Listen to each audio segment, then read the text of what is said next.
Hello and welcome to Old Ways Gardening and Prepping. My name is Teresa and I'd like to welcome you out this evening to the Shed of Many Names, where tonight it's going to be an interesting dinner, and I figured I'd bring y'all along because somebody might like to know how to make this. Well, me being the clearance queen that I am, I ended up with hair over 2 pounds of wild, uh, fresh caught wild cod fillets. So I'm happy about that. I was planning on cooking it a different way. Well, the Aussie stepped in, got all excited, and asked me would I cook one of his favorite dishes from home with it. And I looked at him, I said, depends on what it is. And I said, if we can get the ingredients here or not. Well, apparently it's a fish and corn chowder, cooked a little differently than what they do here in America. But you know what? We're going to make this happen because it sounds really good, and I love chowders. So, now, of course, me being me, we're going to have to do a double batch because Aussie's big eater, and he's happy that I'm going to be making something that he misses because it's one of his favorites. So, now, as I'm cooking it, it's going to look more than what the recipe is. It's because I'm doubling the recipe, but I'm going to not only tell you the single amounts and have the single batch recipe in the description box below. So what we're going to need is 4 tablespoons of butter. Let's see, I'm cheating, y'all. Yes, I'm cheating because my garlic's ready to be planted. You're going to need 2 large cloves of garlic minced well. I'm cheating, y'all. So I'm going to be using a tablespoon of minced garlic. We're going to have some potatoes, finely diced potatoes, a medium to small onion, depends on how you like onions. He loves onions, so I'm doing kind of large onions. Salt and pepper. My throw in on it is I love parsley and chowder, so. And then we've got clam juice, and then white wine to deglaze the pan. And you're going to need some flour.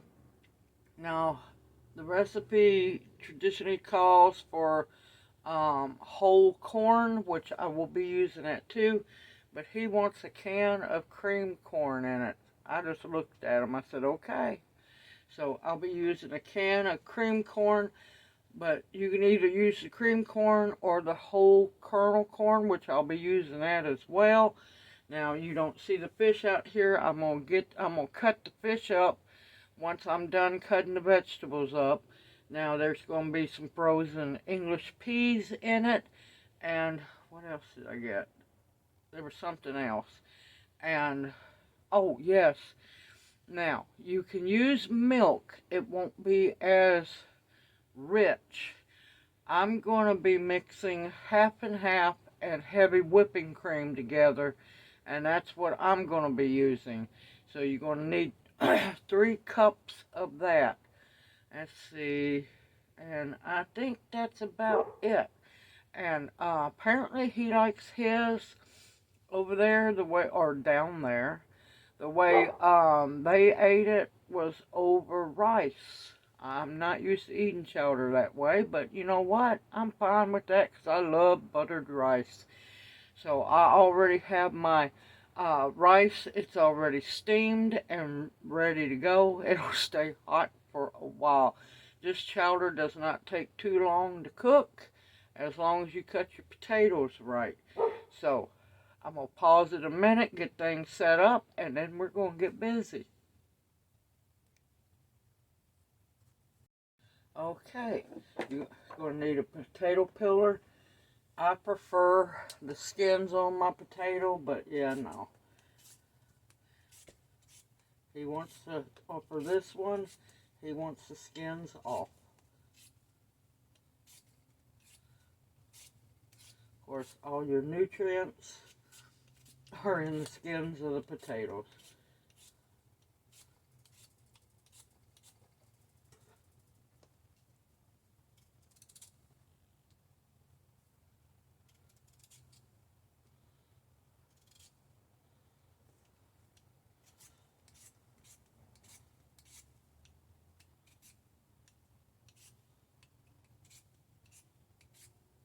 And you're going to want to cube these very small.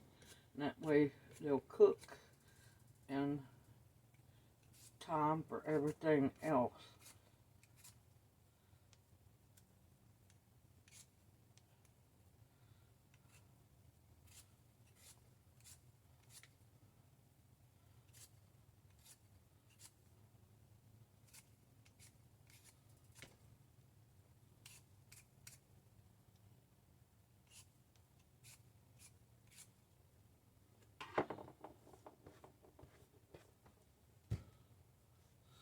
Okay, hold on. I forgot to grab my knife. This is not the knife I really want to use, but it's the knife I have out here.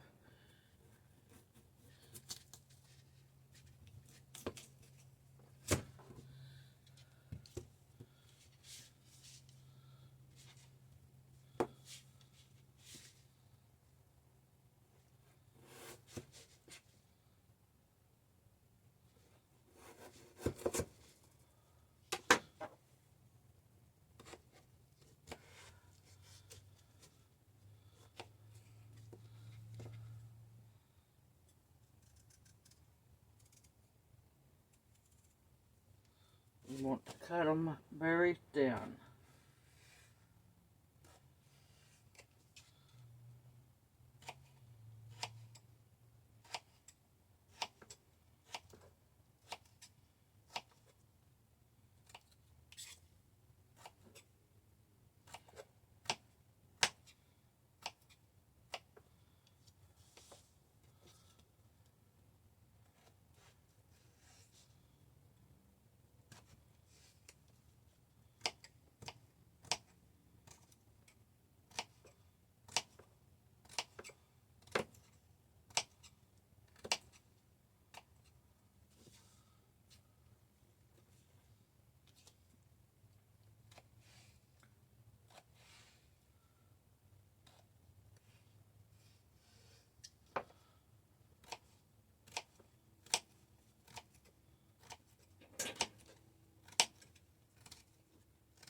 Now, I'm going to be serving it with garlic bread.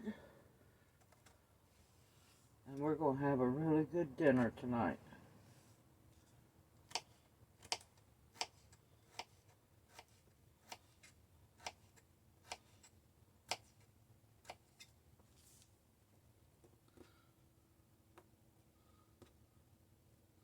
I said you want little bitty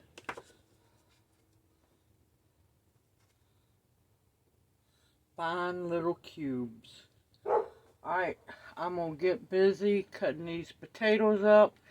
And once I get my potatoes and onions cut up, I'll bring you back for the onions. I'll see you here after I get these potatoes cut up.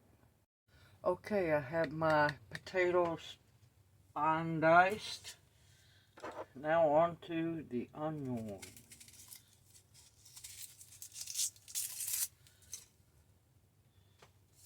Now, you're going to want to keep the onion and the potatoes separate because they go in the chowder at separate times.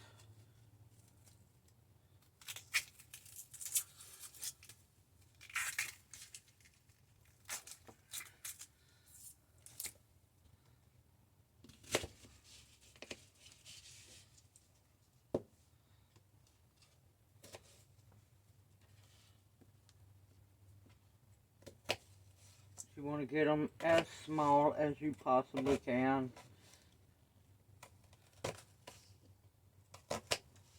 And no, it's not going to ruin the recipe if it's not perfectly small, y'all. But you want to try to get them as small as possible. And yes, you could use a food processor, but you don't want to get them mush.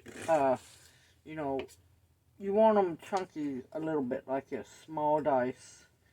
You don't want to just puree them, because then that'd be too small.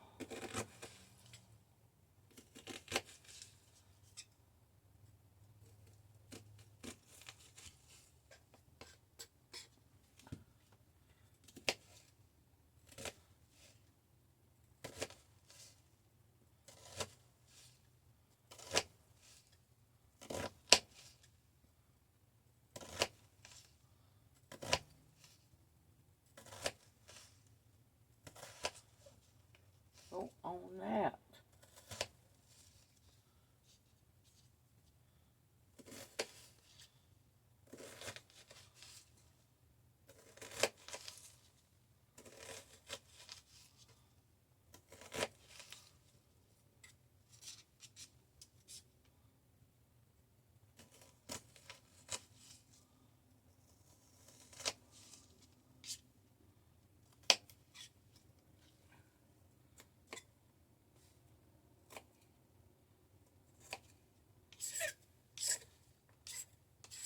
Alright, I'm going to finish this second onion and I'll bring y'all right back.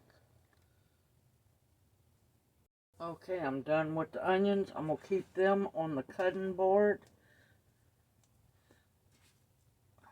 That way I can just scoop them right in. Now I'm going to go on and prepare the butter. I want it in smaller pieces so it won't take as long for it to melt.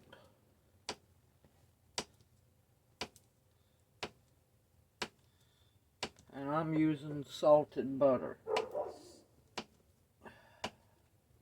You can use unsalted if you want to. It's your choice. I'm going to set that aside. Scoot it up there. I'm going to go inside now. Wash the fish. Pat it dry. Bring that out. Also, I'm going to go in and bring the milk and the cream. Well, the half and half and the cream out. And the frozen vegetables. And I'll see you back out here in just a bit. Okay, I have everything prepared and ready to go because it doesn't really take too long to cook this chowder. Now, let's talk about the fish. This is cod.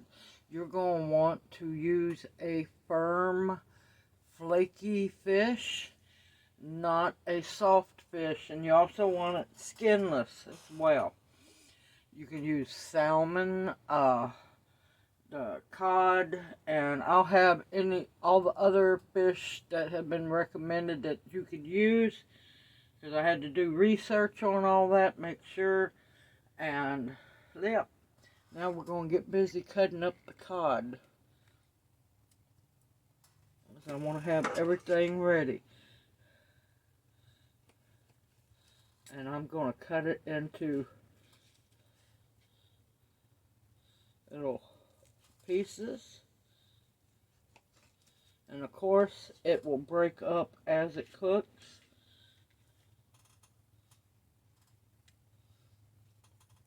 But you definitely want it skinless and preferably boneless as well, because you would not want any bones in this recipe at all.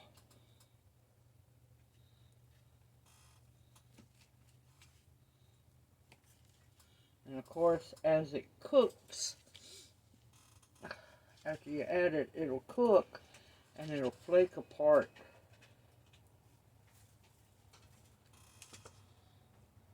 Okay, mysterious knock on the shed door. The other half is starting the garlic bread. Junior is starting the garlic bread. And you're just going to keep cutting it up in little cubes. That way it doesn't take as long to cook, and it will flake up nicely throughout the soup, the chowder. You don't want it too small. There I go, cut something too small. Alright, I will bring you back as soon as I get these cut up and go get my hands washed. I'll bring you back here in a bit. Okay, I have all the cod cubed up. Everything is ready to roll. I'm ready to get this cooked. Because, yeah, I'm getting hungry just smelling everything. Now, if you're allergic to clam juice, you can use fish stock or you can use chicken stock if you want to. Now, other fish, it's good. I had a memory kick, like down in Australia, towards down that way. Barramundi is very popular. You can use monkfish, lingfish, of course cod. There's a catfish down that way called bassa that you can use, and there's several others that was listed. And like I said, you want a firm, flaky fish. Alright, I'm going to get the camera moved over to the stove, and we're going to get busy cooking this. I'll see you here in a bit. Okay, you want your flame on medium, not too high, but not too low. I'm going to get this butter started melting.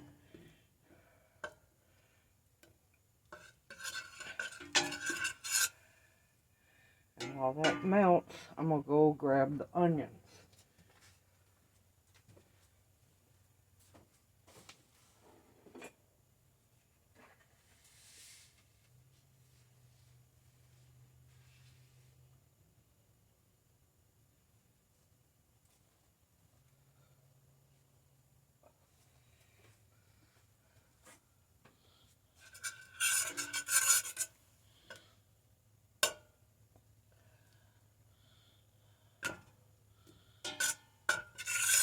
You want to make sure that your butter melts very well.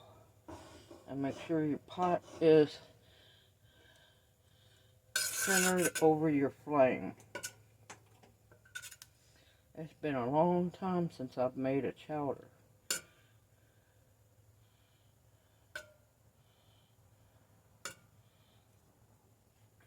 We're going to put the onions in. Make sure you get them all in there. Don't waste anything.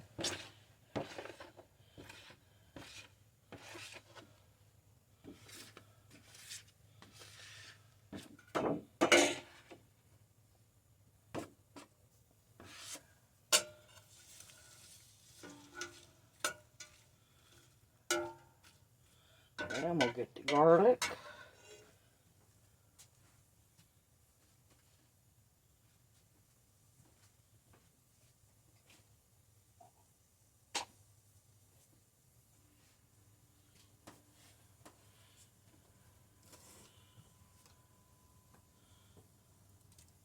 Of course, I know what the measurements are for my batch, so I'm not going to say measurements because we talked about that in the beginning of the video, and the single batch recipe will definitely be in the description box below.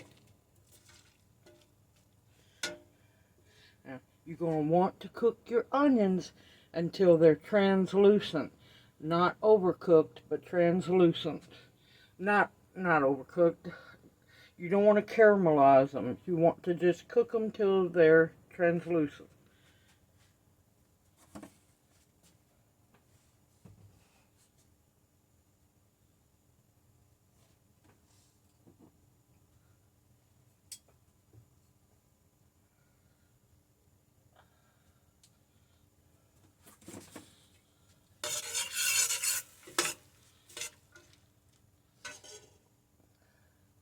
That'd be good if I actually cut some light on for y'all to see. Now hopefully you can see better. I know I can. I'm going to have to get a light for this side of the shed.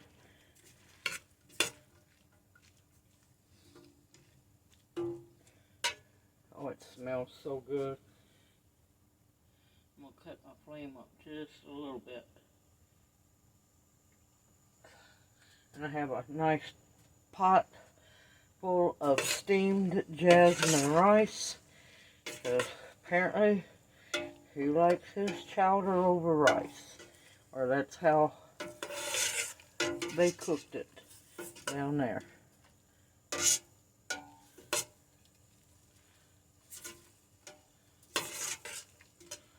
Oh, it smells so good.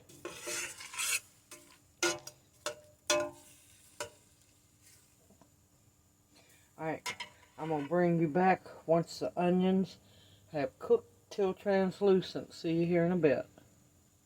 Okay, the onions are cooked. I'm trying to shield my hand from the heat. And we're going to add in the white wine.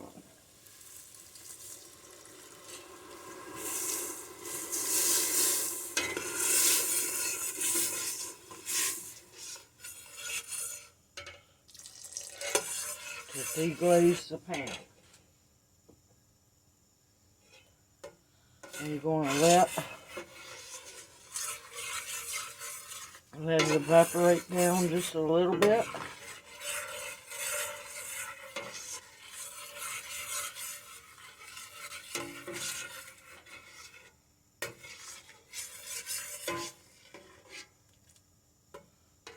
And of course, once the alcohol hits that heat, the alcohol is going to evaporate out and just leave the flavor behind.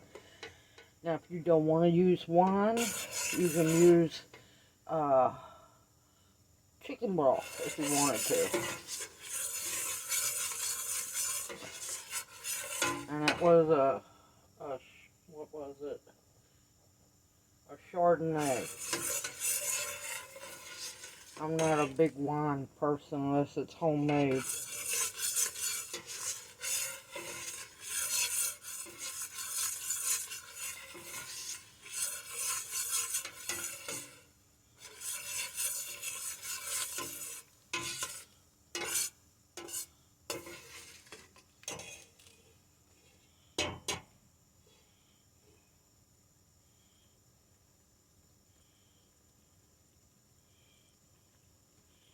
I'm going to give it time to evaporate down some.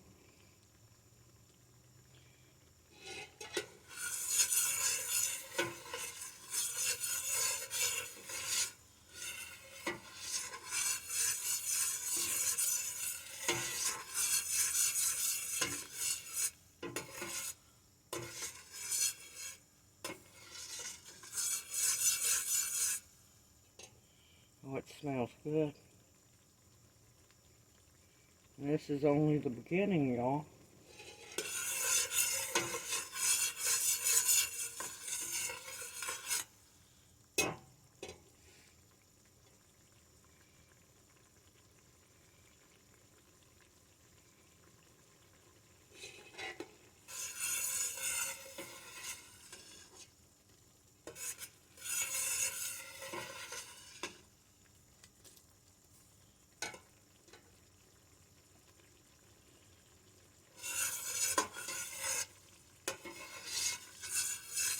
And make sure you keep stirring it so nothing sticks or burns. If it does, you'll ruin your whole chowder. I'm going to cut my heat down just a little bit.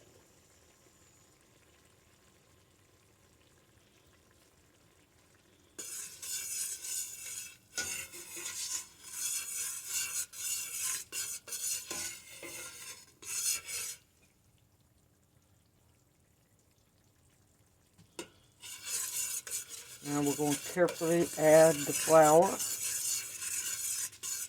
as we're building a roux. Well, something like a roux.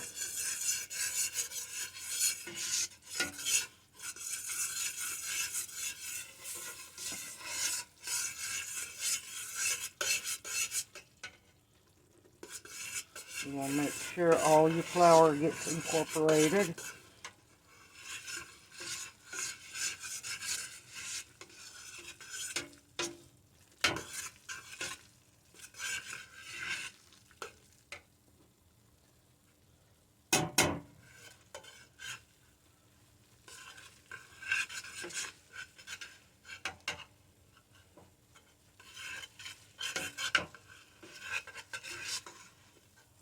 going to get really thick on you. That's okay.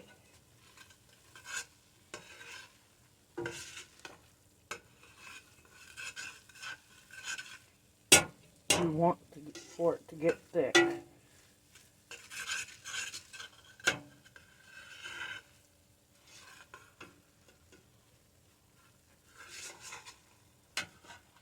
cooled down yet? Yeah.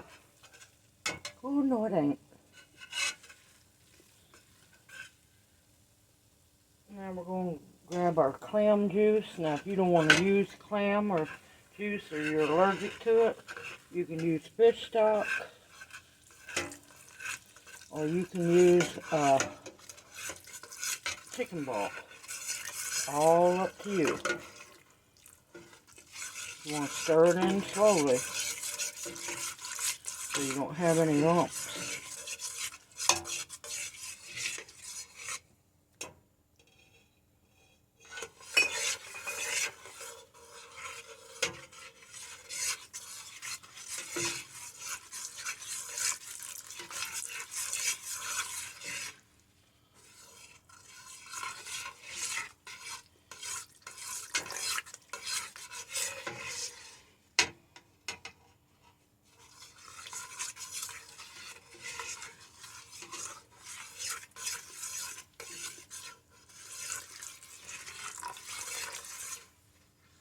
You just wanted to cook your flour a little bit because this is a white chowder. So you don't want to get too much color on your flour.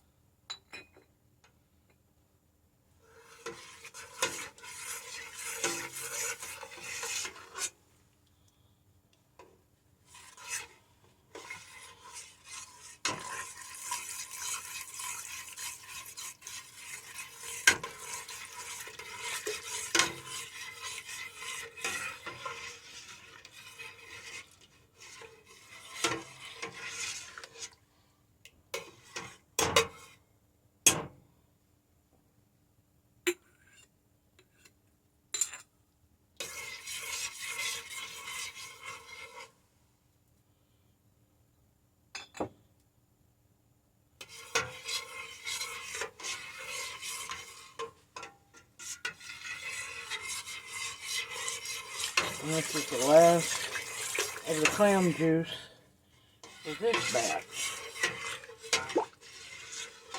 Stir the bottom of that pot. Make sure nothing's sticking.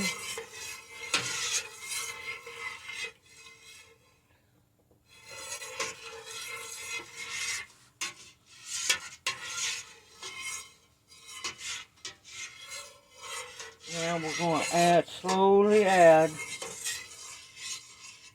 our whipping cream and heavy cream mix.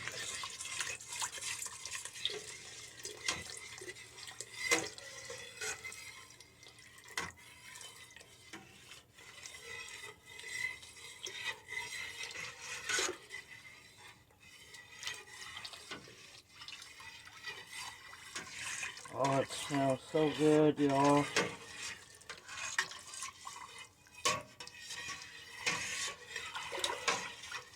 And of course, as it cooks, it's going to thicken up. Make sure that you get all that heavy cream out of there.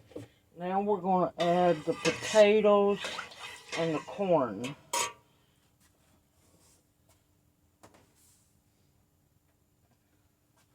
I'm not sure about the cream corn, but that's what he said he liked. He's going to have to remember he's the one that said that.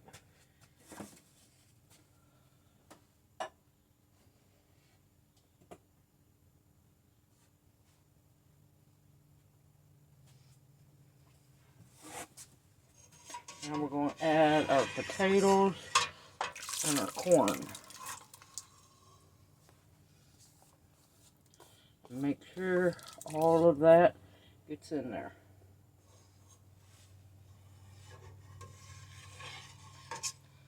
Oh, that looks good already. Look at that, y'all.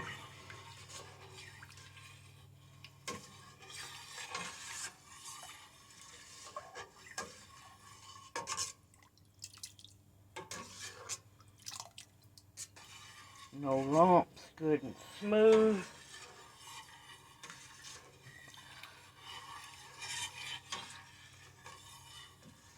Now I'm going to get my seasonings.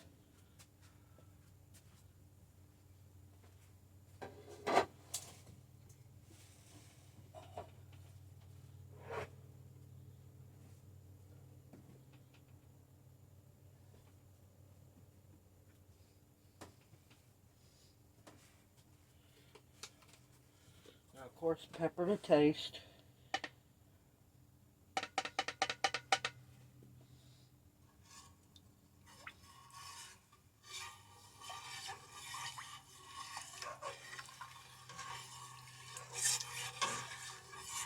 And of course, as that cooks, that pepper's going to mix in there really good.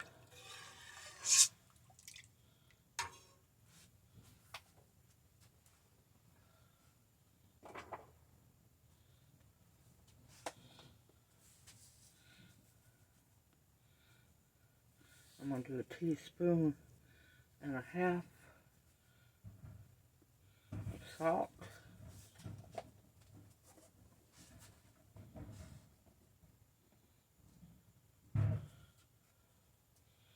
I'm going to wait and season it when we eat. Or season mine when we eat. And of course, as it cooks, it's going to thicken. Now, if it gets too thick, keep your milk or half and half close by. That way you can add some more to it to thin it down. And me being me, I like parsley in my chowder.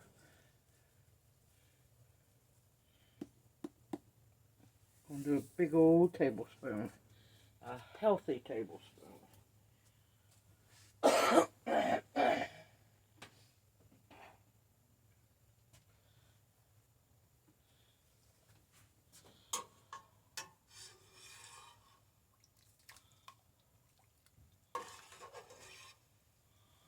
Of course, I think a little green.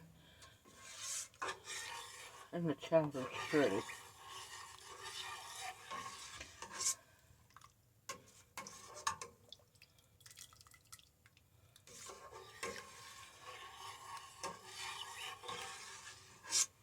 Alright, we're going to stir it occasionally. Bring it up. We want it up to a simmer. A very light simmer. And it's going to simmer for 8 minutes.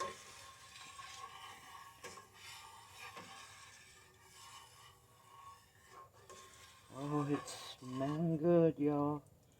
Smelling good. Alright, I'll bring you back after it's started simmering and it's cooked for the 8 minutes. Then I'll bring you back. Okay, it has simmered for 8 minutes. You want to cook it till your potatoes are almost done. Not completely done, but very close, because now it's time to add the English peas.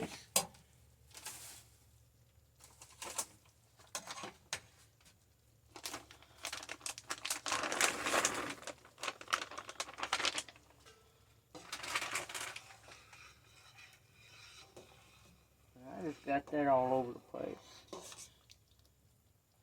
And time to grab the fish that I just brought in from the fridge.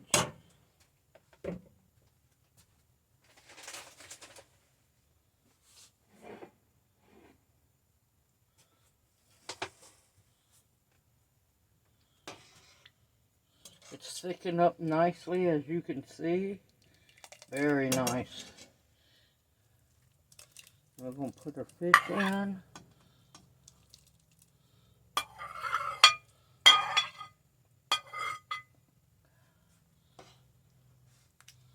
You need to watch it, make sure that it does not stick.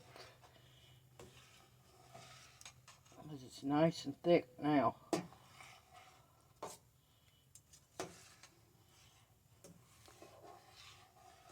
We're going to bring it back up to a simmer. And we're going to cook it for 5 minutes. Keeping a close eye on the bottom of the pot.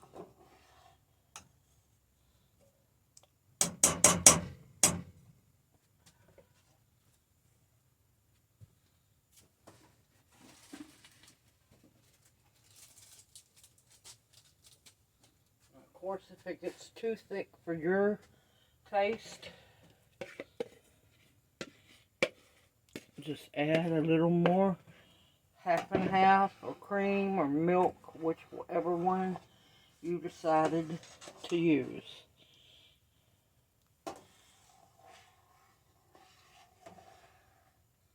That's looking beautiful, y'all.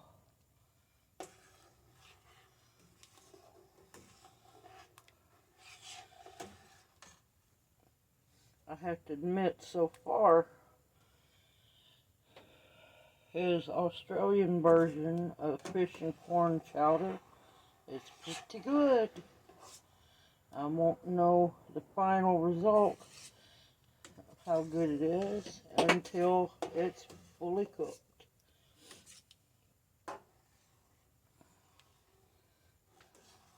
Like I said, keep an eye on the bottom of your pot. And I have my flame on low.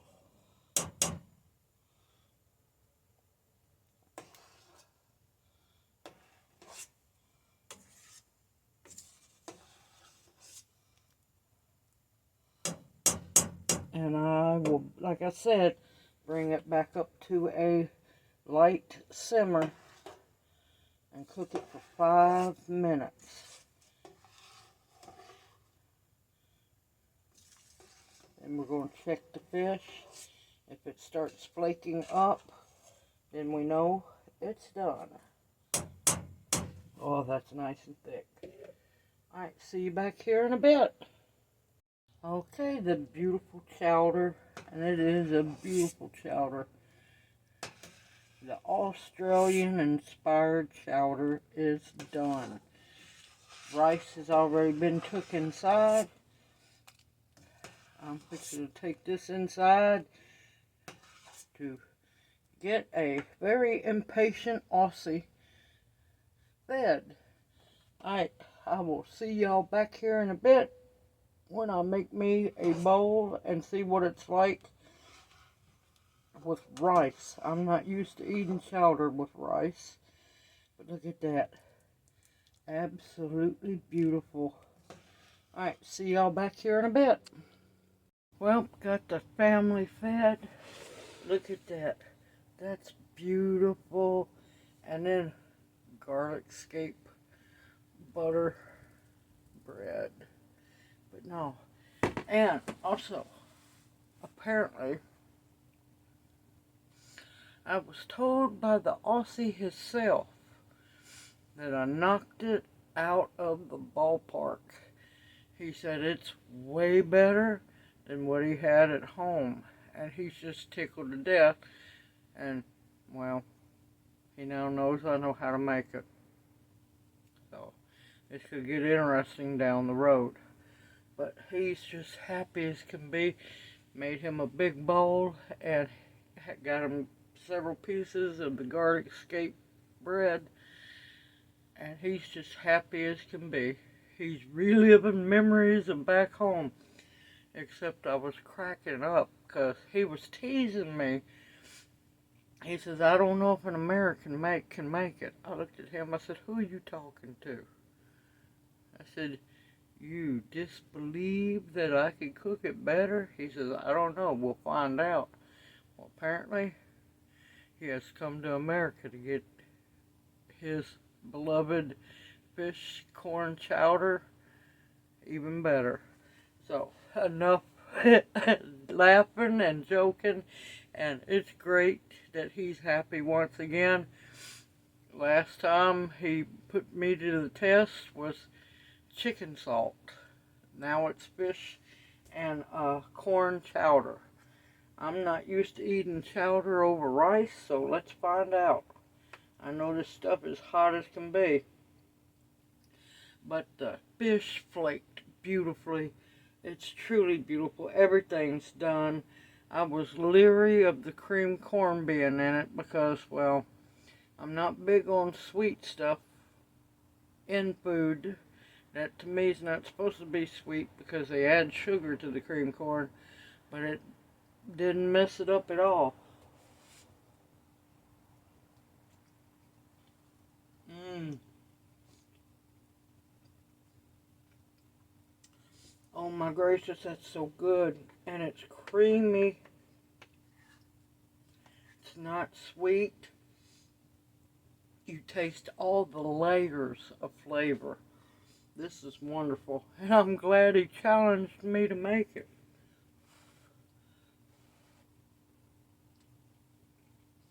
Mm. Now, me personally, because we have several in the house who have high blood pressure, I'm going to add a little more salt to mine.